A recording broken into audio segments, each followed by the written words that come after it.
What's going on, guys? This is Miasin. So today we're going to have another high-rated DB game with Dernier match. Very crazy high rating.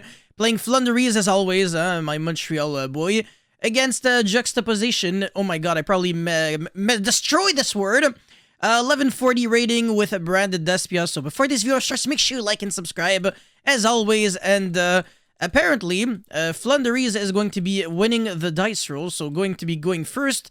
With, of course, it's always the same thing. It's always double pots, and then the rest doesn't really matter, because if you can get the field spell, which is a relatively high likelihood when you have 2 pots, you pretty much win the game, even if you probably get hand chopped or something. So Prosperity, banish 6 cards because the extra deck literally doesn't matter. Just dig for the field spell. Okay, yeah, great. Alright, cool. Even better than the field spell is Terraforming. Alright, so going to be adding that, and now going to be activating the field spell. No, not even. Activating Duality to check what you want to get, and I guess gonna grab the Quick Play spell. Playing around Veiler and Imperm even more, which actually makes a lot of sense. So now extra normal summon for the Eaglin. Well, it's immediate normal summon, not really extra normal summon. So normal summon and then Chilling Quen, Chilling 2. Search the Robina. Robina could search the Windbear statue or another Eaglin. It really depends on what you want to do, but the bearer statue is going to be the choice, and going to be tribute summoning for Empen, chaining 1, and then only chaining 2 for the Eaglin, because people want to chain block on the opponent's turn. The Empen's probably going to be searching the trap card at this point, and then we're going to be seeing 2 back rows, and this is, well, actually only 1, okay, wow, very interesting, not even setting the quick play spell. Interesting, okay, because that kind of makes you lose a little bit to Forbidden Draw, but not really. I guess it makes you, like, lose a little less. I don't even know. So I really don't see how you're supposed to win against Barrier Statue. A bunch of the cards in the hand are useless, so Allure of Darkness is gonna have to be a little sacky here. Yeah, okay, it's not good enough. At this point, I think I wouldn't even have revealed a single card. Going second against this kind of board, you just scoop it up because there is literally no way you win. But yeah, whatever, going to be searching a Luber, which is very funny because it's really not like that was going to be doing anything. What are you gonna do? Normal summon a Luber just to realize that you still can't jump over the bear statue because of freaking Ryza? Yeah, no, showing information about what deck you're playing when you still are considering scooping regardless makes no sense. So yeah, I completely disagree with him just activating Patchwork in the first place. Just scoop it up, you're not winning through Barrier Statue, Empen, freaking trap card and field spell. That's an FTK. Anyways, game 2, what is going to be happening? Probably Despia going first, which ironically is not even that oppressive against Flundereeze. Flundereeze can still kind of play because they can draw Shifter, which is not super broken, but whatever. And also another thing is that, well, the only way I can really see Despia FTKing the shit out of Flundereeze would be with the Necroworld, Banshee, and Zombie World combo. But apart from that, the interruptions aren't, like, that good. Dragostapeli is actually an extremely good one, but if you're making, like, double Masquerade Pass, you know what, even that would be decent, it's just that it wouldn't be, like, unfair. Dude, Fairy Tale Snow should have been cited out, but I guess he just didn't have anything for Flundereeze. This is what happens when you have to focus way too much on the top decks, and not really on the other decks, but I wouldn't have went for this kind of sequencing, but I guess he knows what he's doing. So yeah, banish the Tragedy as well as the Fonlavaba, summon the Lubellion, discard the Chain, and then make the Mirror Jade that way. Search the Patchwork with the Chain. Yes, and use it right away, so search Polymerization and another Edgem Chain. Probably going to be using the Polymerization right now. We'll banish itself and then send the Albarenatis, because he has a way to get the Albion in the grave anyway. So Polymerization, Fuse maybe for Dragostapelia using the Ad Libitum and the Albion, or Masquerade. Alright, so revive back the Mirror Jade because you want to have like an unused up Mirror Jade on your opponent's turn. You still have the Branded in red, and yeah, that's just going to be really nasty. And yeah, end phase, get Branded Fusion because of Albarenatis and Branded in red because of Albion. Not even going to be setting Forbidden Droplet, so kind of trying to play around the evenly matched because he's pretty confident that he can not lose, that he can survive through Flundereeze. So yeah, I understand the logic. It's just that keeping in the Fairy Tale Snow, not the best, and also, yeah, whatever. It's fine. Alright, Terraforming is going to be searching for Mystic Mine because you already have the Flundereeze and the Magnificent map. And Mystic Mine can't really be used as a deck out option card when you're going second against what's his face, against any deck on game 2 and 3, because your opponent most likely has back removal at this point. Top decking the Lightning Storm is actually hilarious, but again, that's another mistake from Juxtaposition. I know how to pronounce the word in French, just not in English. Okay, leave me alone. This card should not be in your side deck because it's only a good card going second, and you should play evenly matched over it. And if you're siding it going first, then it lets me know that you literally have nothing else for going first, quote-unquote. Even though back row removal is typically not really needed when you go first, you at least need Duster, or like Pankratops or something like that, but Pankratops also doesn't work. And Red Reboot, whatever. But yeah, the past turn, of course, we're just gonna have to wait a lot, basically, until he gets an Optimistic Mine. Top deck, Ultimate Slayer, Dark Ruler no more, not gonna be doing anything.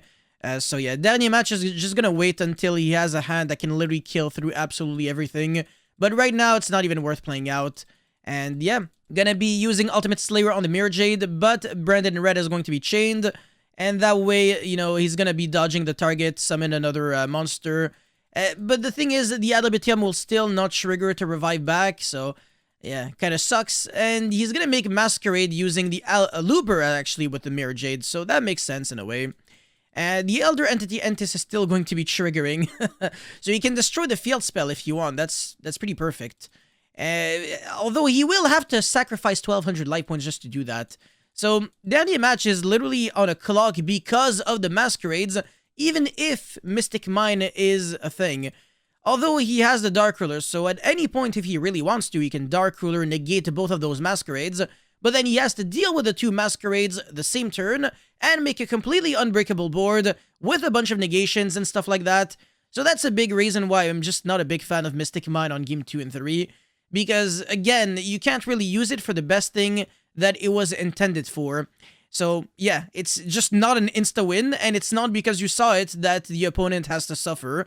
Because you can still summon a bunch of monsters, still stack a lot of cards in hand, and not really, care about losing to one single card, but you have to start now focusing on what your opponent's engine and your opponent's deck. Anyways, we actually see him play for now, for once, so summon the Impen, attack, no more Mystic Mine, so now everyone can use effects, but this deck doesn't really play hand trap, so Impen is going, Ryza, is going to be using its effects, so put back the Fairy Tale Snow on the bottom of the deck so that you draw it.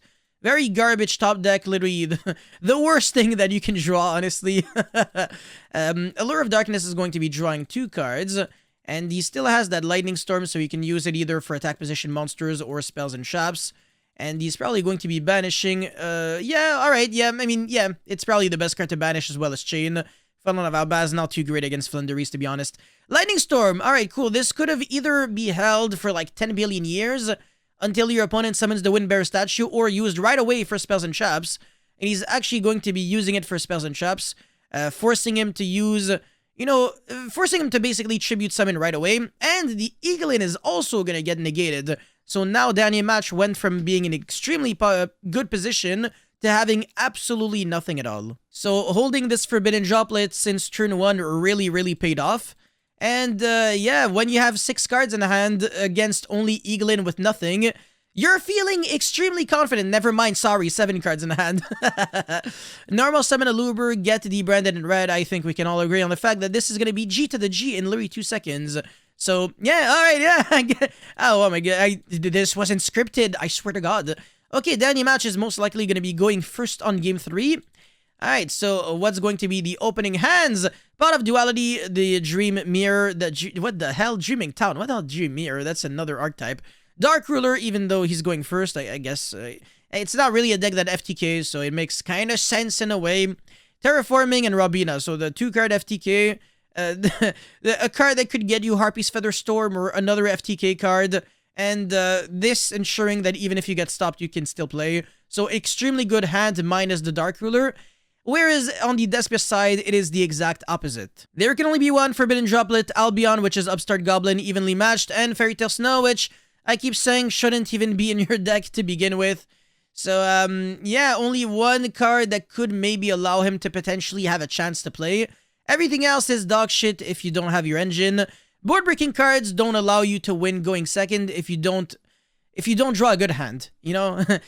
At the end of the day, Yu-Gi-Oh! Is a simple game, right? It's a game where you have to draw good, and you have to draw good enough to stop your opponent from playing or break everything. So you need, when you have hand traps, you can't just draw hand traps. Like, drawing 5 hand traps doesn't make me in a good, doesn't put me in a good mood. And drawing 4 hand traps either, or drawing 3 hand traps. Ironically, the perfect amount of hand traps to draw is like 2 or maybe 1, preferably maybe 2. Like an Imperm that doesn't lose the card by the grave, and like a Gamma, for example. Those kind of hand traps, you feel really comfortable when you have them. But, you know, when you draw like 6 hand traps, well, 5 hand traps, it means that you don't have an engine, you're on top deck mode, and you start losing to simplified game state stuff. And a bunch of decks, they can get hand trapped 27 times, and they can still hard make certain things through those hand traps. So it really doesn't matter. Anyways, Terraforming is going to be searching for the field spell. Is he going to go for Duality right away? No, not even. Okay, so go for the Robina, Chilling 1, Chilling 2. Going to be searching for another Eaglin? No? Okay, Wind Bear Statue. I wasn't expecting that. Okay, interesting. And actually going to be going for Apex Avian. Wow. Recycle back the Eaglin, normal summon the Wind Bear Statue with a real normal summon. Skillful. Gonna be getting Harpy's Feather Storm or Duality. When you're good, you're good. What can I say? And yeah, gonna be setting 2 back row and pass turn there. So actually has an Omni Negate as well as the Wind Bear Statue. This play could have lost to like a hand shot, but it doesn't really matter. Who cares? Okay, so Albion really needs to make him draw into like any starter. So Branded Opening, Branded Fusion, or Alubra would be very nice here. And anything else would be piss, okay? Lure of Darkness, when you don't have a single dark in the hand. Yeah, not optimal. So Fairy Tail Snow is going to be using its effect. Try to Book of Moon the Apex because at least you can attempt to jump over the barrier. Negating this would be the correct move. You don't even know what your opponent is playing anyways. But you have the Forbidden Drop even if you don't want to, if you don't really care. But he's going to let it resolve, who cares? Battle phase, evenly matched. Gonna be forced to only keep 1 card. So he's going to chain Harpy's Feather Storm even though it really doesn't matter. Probably going to be keeping the... Oh, I really thought he was going to keep the Wind Bear Statue. Very interesting. Okay, so he's actually going to keep the Trap card. And now set 2 cards. That is not an Imperm, by the way. With freaking bluff here. And even set the Allure of Darkness. Now, what I would have done is I would have at least tried to use Allure of Darkness. Even though, actually, it's actually an incredibly incorrect move because not only is it RNG, but also if you draw and banish a Tragedy, you don't trigger it. So never mind, actually, he's playing it. He's playing perfectly. And so normal summon the Robina, get the Ostrich, which could banish the Fairy Tail Snow, even though it doesn't matter because Fairy Tail Snow sucks. Well, in this context, no, not as a card. Okay, get the Impen with the Eaglin, and then Chilling 1, Chilling 2, Chilling 7 billion. Get back the Eaglin, and then probably extra normal summon for Ostrich, even though you don't really have to. Get the Quick Play spell card. Wow, okay. And yeah, Ostrich is going to be banishing the Fallen of Albaz. That is one way to play around Branded in red, targeting it. And he's going to be tributing for the Apex Avian, get back the Ostrich. And yeah, gonna be passing turn here. That was, by the way, on Juxtaposition's end of main phase. So when Dernier match is gonna be playing, oh, better believe it's gonna be way more aggressive. Okay, so Pot of Duality is going to be excavating 3 cards. Nothing of value. All of those cards are irrelevant because he could have accessed it with his engine anyways. Okay, so now he's going to be going normal summon the Eaglin and then go Chilling 1, Chilling 2, of course trying to get the Robina back. Tikaboo is going to be used. This is typically where you want to negate with the Apex Avian. And I assume that the, because, you know, there's Forbidden Droplet and, you know, well, I mean, there's only Forbidden Droplet, but he can negate the Apex Avian at least. He's going to be going Thinking. Very interesting. The Apex Avian obviously has to be used. He's going to go Forbidden Droplet for 1. And because of that, the Apex Avian is still on the field. The Eaglin leaves the field. And he has 6 cards in hand with a negate on board against pretty much nothing. So even through all of that, he's still in a very good position. So evenly matched and there can only be 1 really aren't doing much. And yeah, going to be using that Allure of Darkness. Really have to get a little lucky here. Yeah. You don't really want to go Apex Avian negate on Allure of Darkness when you have 2 cards in hand. You might as well... yeah, I wouldn't have done that. Yeah, I would have let it resolve. I wonder what those 2 draws would have been. But anyways, Ostrich is going to be banishing the Fairy Tale Snow and attack. If I recall correctly, Ostrich is the Flundereeze monster with the highest attack, so in simplified game state, it's not that bad. And There Can Only Be One is not as good as you think, man. You can actually out it in Flundereeze. Yeah, it's really not what you think it is. Anyways, one of the two draws that Allure of Darkness would have gotten would have been evenly matched, which is useless. So again, another reason to not negate it. And yeah, gonna be going the quick play spell card, banish the Ostrich, and going to be getting the Toucan. I don't know if that was really needed, but might as well. Yeah, you can recycle back the field spell. You know what? That's actually a good move.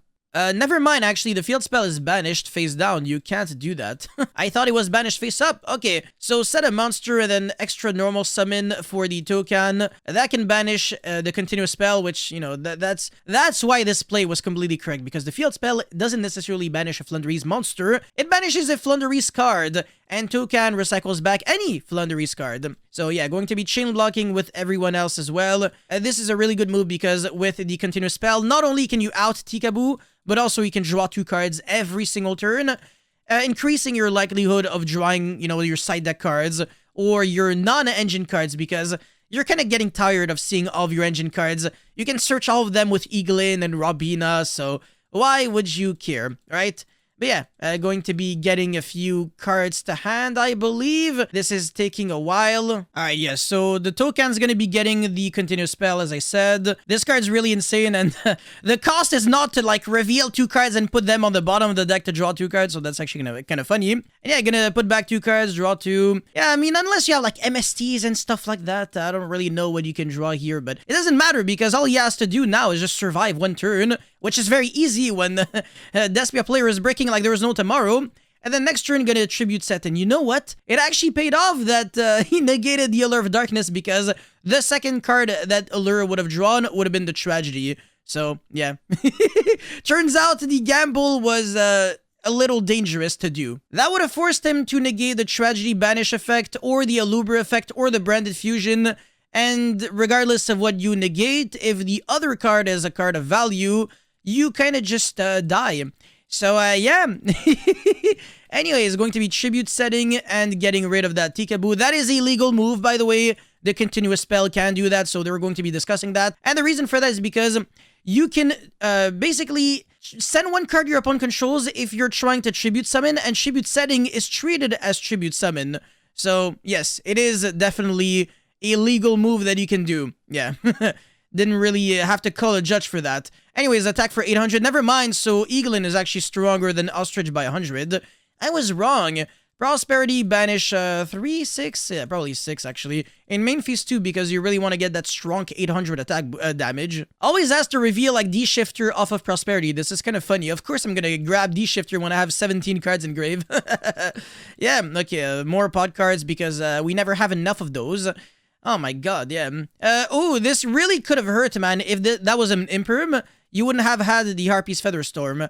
Not that it matters, though. Like, are you really going to be wasting your Imperm on Eaglin just so that you can negate a duality that doesn't negate anything guaranteed? But yeah, evenly matched, going to be resolving, but not gonna be doing jack shit. Yeah, at this point, it's gonna be game over, because as long as you have access to field spell, you can win. Of course, tribute setting is how you always out Tikaboo when you have the continuous spell. So the continuous spell is actually ridiculous, man.